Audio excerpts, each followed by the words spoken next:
Meus irmãos, a graça e a paz. Eu quero ir com vocês no texto do Salmo, capítulo 2. Livro dos Salmos, capítulo 2.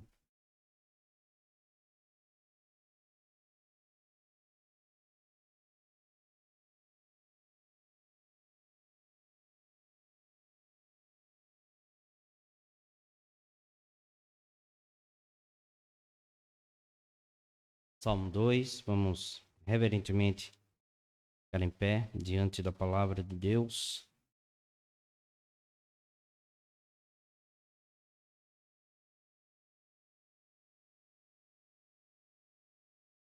Eu vou ler e a igreja acompanha o texto. Diz assim: Por que se enfurecem as nações e os povos imaginam coisas vãs? Os reis da terra se levantam e as autoridades conspiram contra o Senhor e contra o seu ungido, dizendo: Vamos romper os seus laços e sacudir de nós as suas algemas. Aquele que habita nos céus dá risada. O Senhor zomba deles. Na sua ira, seu tempo lhe falará e no seu furor os deixará apavorados, dizendo: Eu constituí o meu rei sobre o meu santo monte Sião. O rei diz: Proclamarei o decreto do Senhor. Ele me disse: Você é meu filho, hoje eu gerei você. Peça e eu lhe darei as nações por herança e as extremidades da terra por sua possessão. Com a vara de ferro você as quebrará e a despedaçará com um vaso de oleiro, como um vaso de oleiro. Agora, pois, ó reis, sejam prudentes, deixem advertir juízes da terra. Sirvam o Senhor com temor e alegrem-se nele com tremor. Beijem o filho para que não se irrite e não pereçam no caminho, porque em breve se acenderá a sua ira. Bem-aventurados todos os que nele se refugiam. Amém. Oremos. Senhor, Tu és o nosso Deus e Senhor de nossa vida.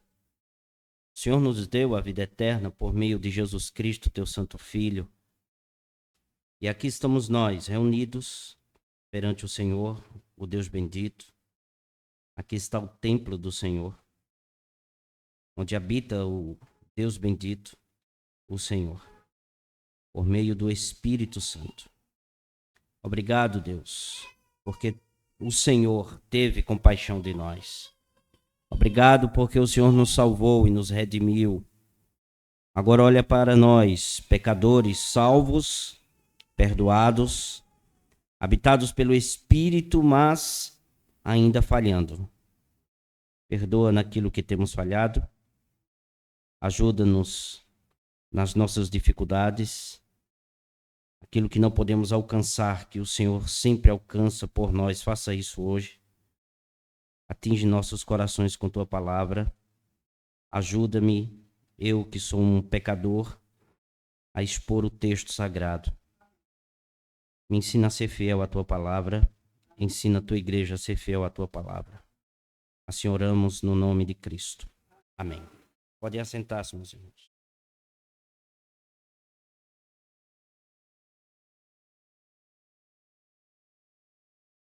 O reinado de Deus e do seu ungido é o que nós iremos falar nesta manhã.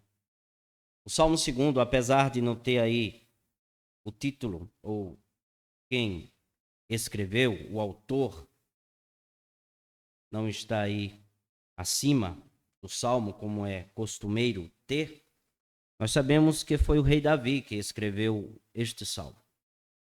A igreja em Atos, os apóstolos, quando souberam que tanto Pedro quanto João foram soltos, estavam orando ao Senhor e unânimes, com uma só voz, eles citam o Salmo 2, dizendo o seguinte: Disseste por meio do Espírito Santo por boca de Davi, nosso pai, teu servo.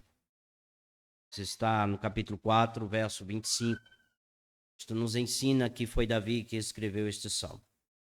Embora seja geralmente considerado um salmo de coroação, porque o verso 7 diz: O rei diz, proclamarei o decreto do Senhor. Ele me disse, você é meu filho, eu hoje gerei você, eu hoje te gerei.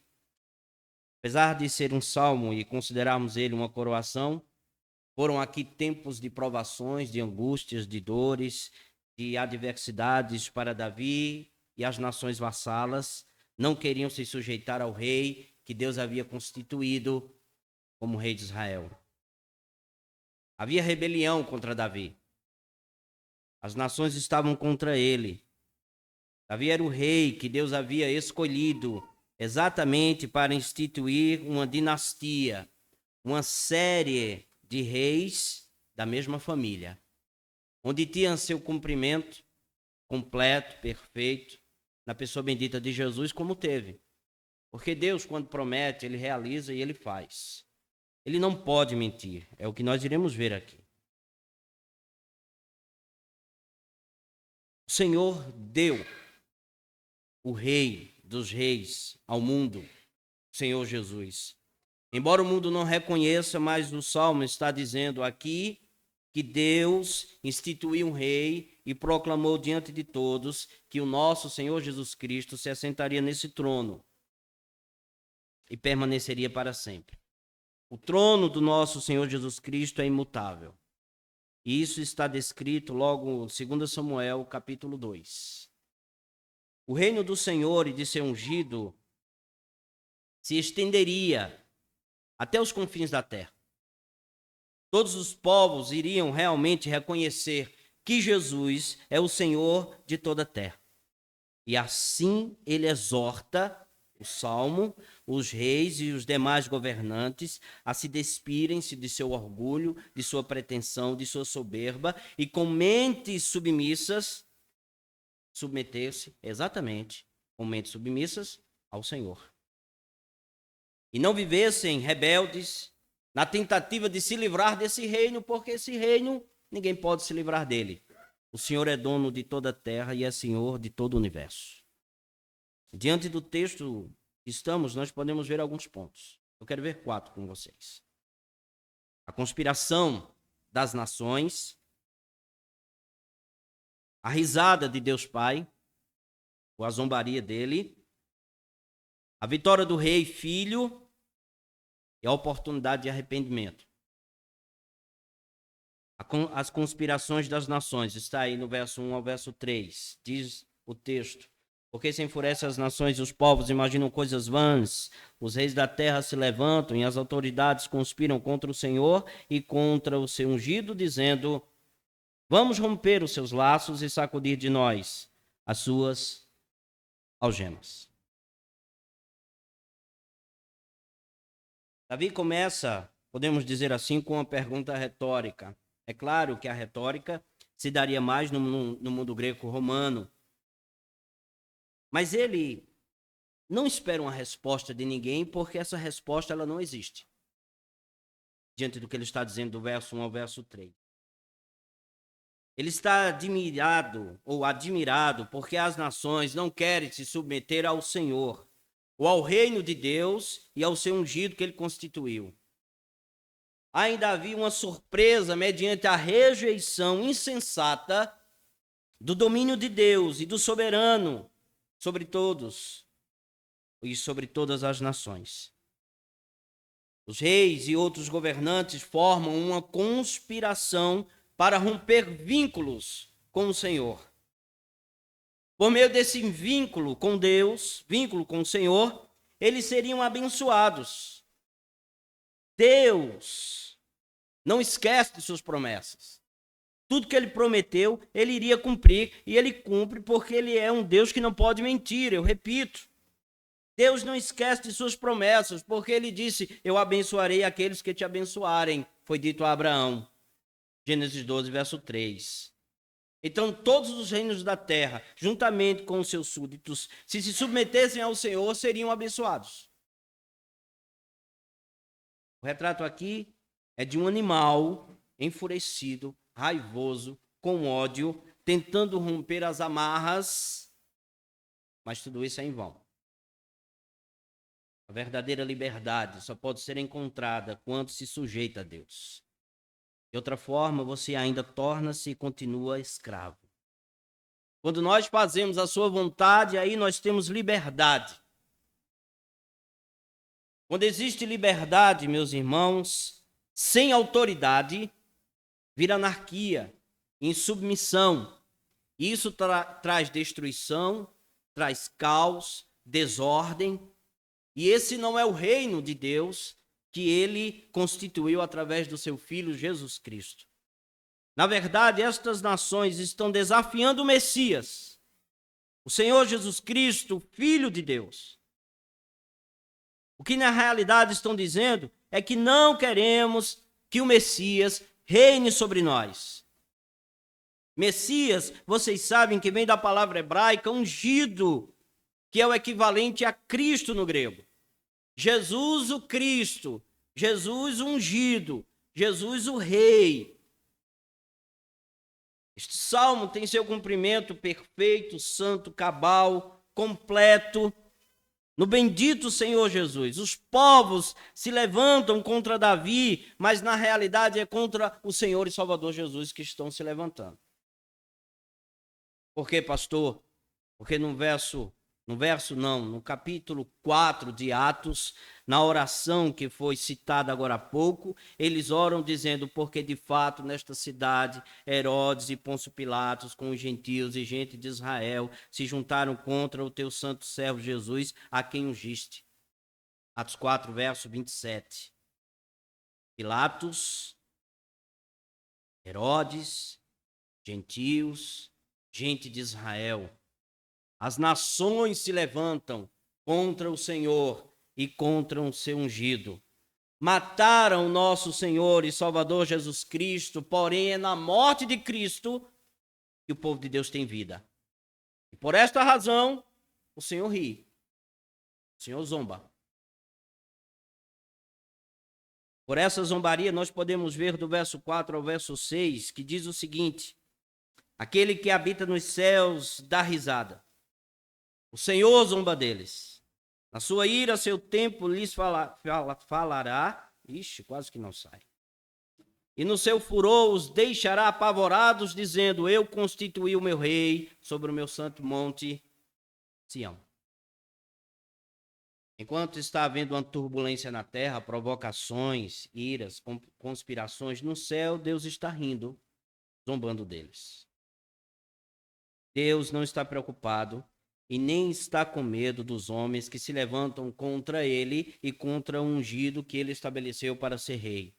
Até porque o Senhor governa todas as nações. O Salmo capítulo 22, verso 28 diz: pois do Senhor é o reino, ele governa todas as nações. Foi o próprio Deus que constituiu o rei. Está aí no verso 6. Eu constituí o meu rei sobre o meu santo monte Sião. Isto é, ele firmou, e isso não vai mudar. O reinado de Cristo é imutável. Ninguém há na terra que possa mover Jesus do seu trono. Ao contrário, é o próprio Cristo que entroniza e destrona os reis da terra. Porque ele é Senhor sobre todas as coisas. Preste atenção que o rei está estabelecido no Monte Sião, que é símbolo do templo de Deus. Isto nos ensina onde Adão e os que vieram depois dele não puderam refletir a imagem e semelhança de Deus como rei sacerdote na terra, que deveriam dominar, segundo Gênesis capítulo 1, verso 26 ao 28, Jesus Cristo exerce de maneira perfeita, santa, justa, o reinado neste mundo, no templo de Deus.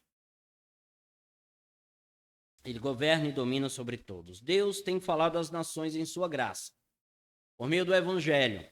Tem chamado os homens e as mulheres ao arrependimento. Tem chamado os homens e as mulheres a crer no Senhor e Salvador Jesus Cristo, mas muitos ainda mantêm-se rebeldes. E um dia, o Senhor, na sua ira, julgará as nações e cada um que se mantiver rebelde contra ele. Porque é isso que diz o verso 5. O rei diz: proclamarei o decreto do Senhor. Ele me disse: você é o meu rei, você é o meu filho, eu hoje te gerei. Peça às nações, não é isso? E darei às nações por herança, as extremidades da terra por sua possessão. Com uma vara de ferro você as quebrará e a despedaçará como um vaso de oleiro. Agora, pois, ó reis, sejam prudentes, deixem-se advertir, juízes da terra. Que um dia o Senhor há de se levantar com ira para aqueles que não se submetem ao Senhor. Terceiro, a vitória do rei filho.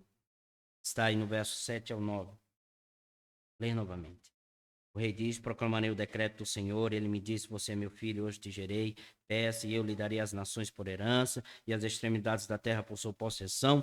Com uma vara de ferro você as quebrará e a despedaçará como um vaso de oleiro. Quem fala é o rei ungido, logo no texto, filho de Deus. Podemos perceber isso no verso 7, porque é um salmo de coroação. Proclamarei. Ele está sendo coroado. O decreto está baseado na promessa de adoção que Deus prometeu a Davi, através também do seu filho Salomão. 2 Samuel, capítulo 7, verso 14, eu lhe serei por pai e ele me será por filho. No Oriente Próximo, os reis eram considerados filhos dos deuses.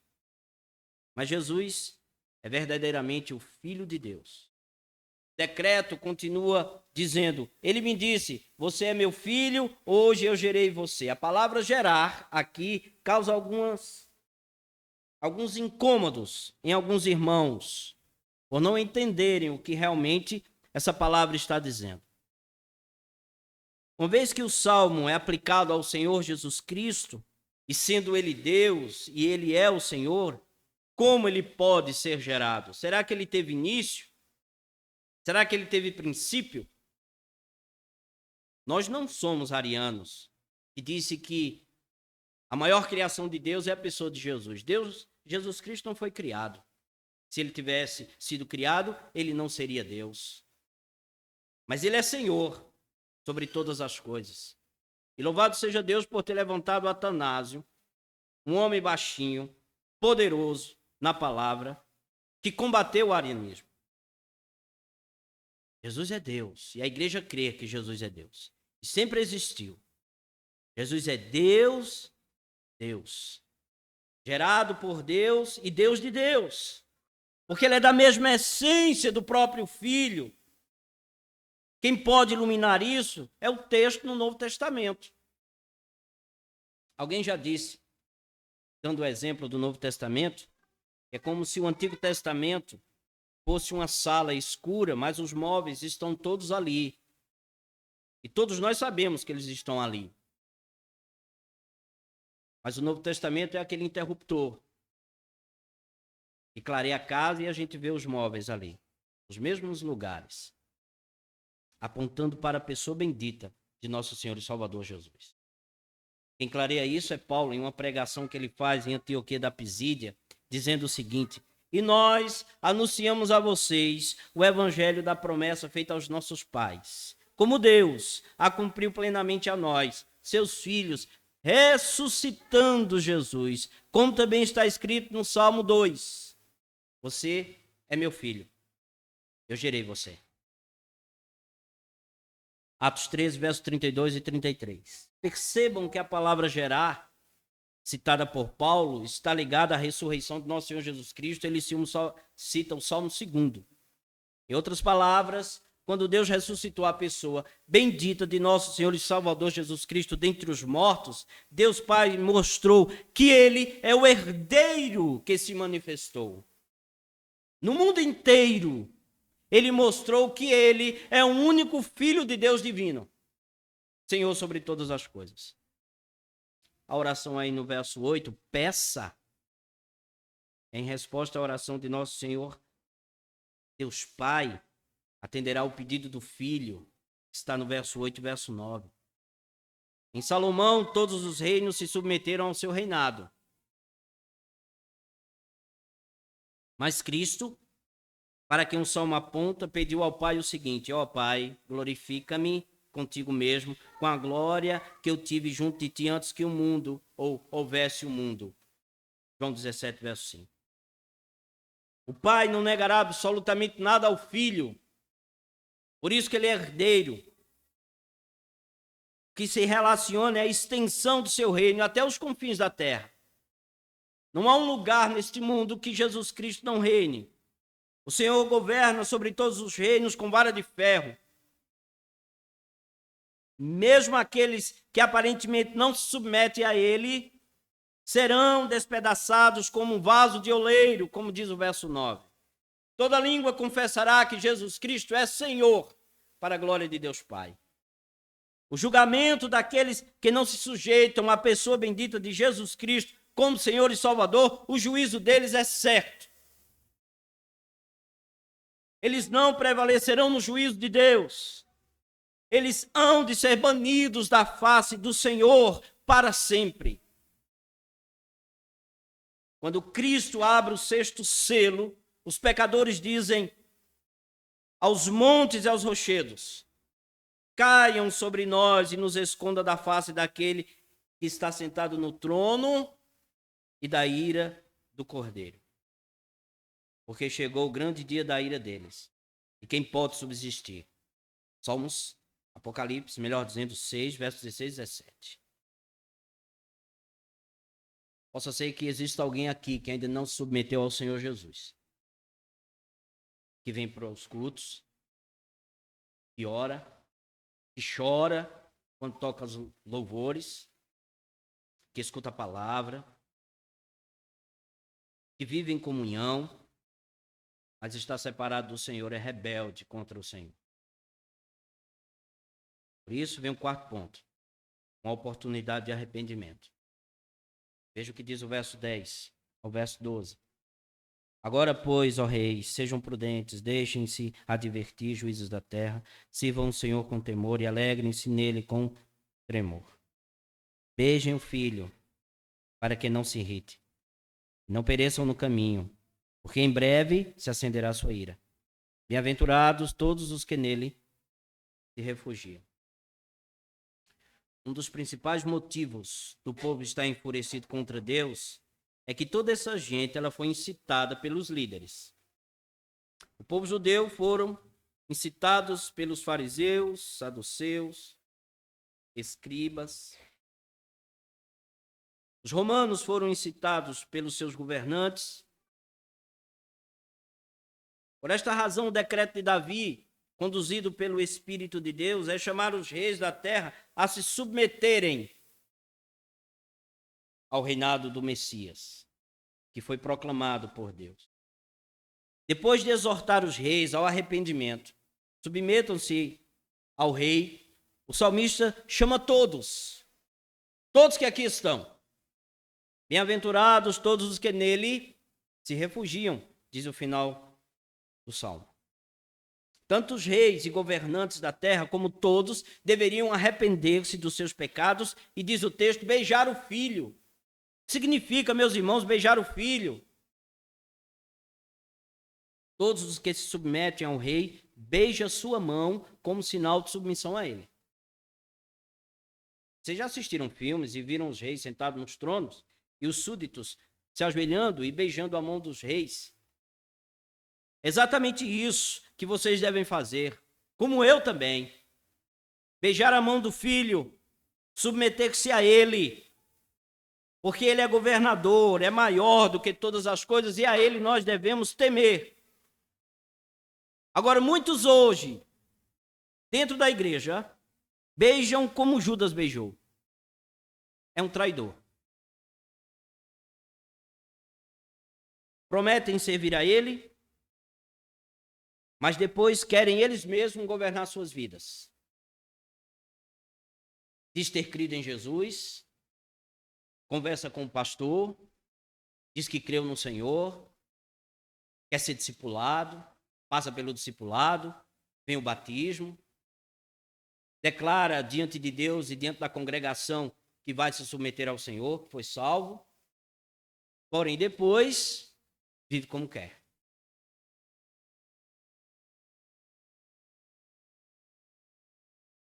Mas o juízo vem.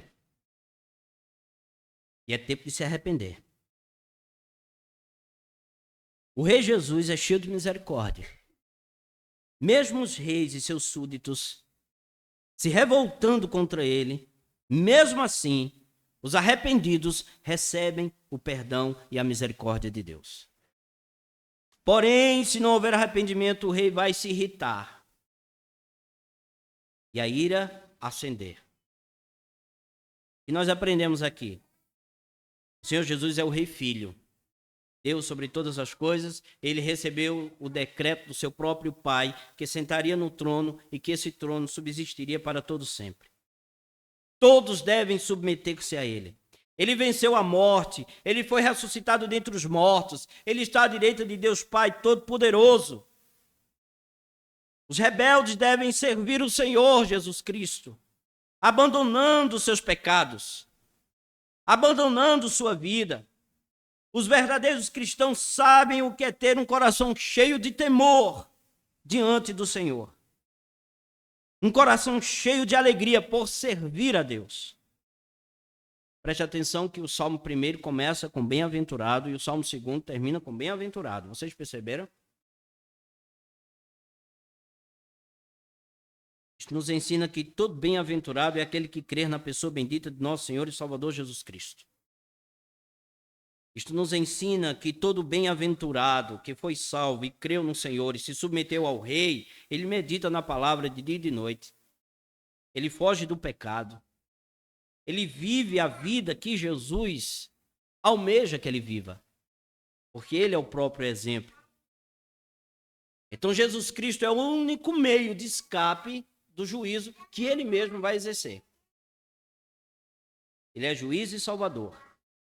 Por isso, creiam no Senhor. Submetam a ele e vivam para a sua glória. Senão, a sua ira se acenderá. Você vai gritar: que os montes caiam em minha cabeça, porque o juiz está vindo e chegando. Deus tenha misericórdia de nós. Deus, tua palavra está diante de nós.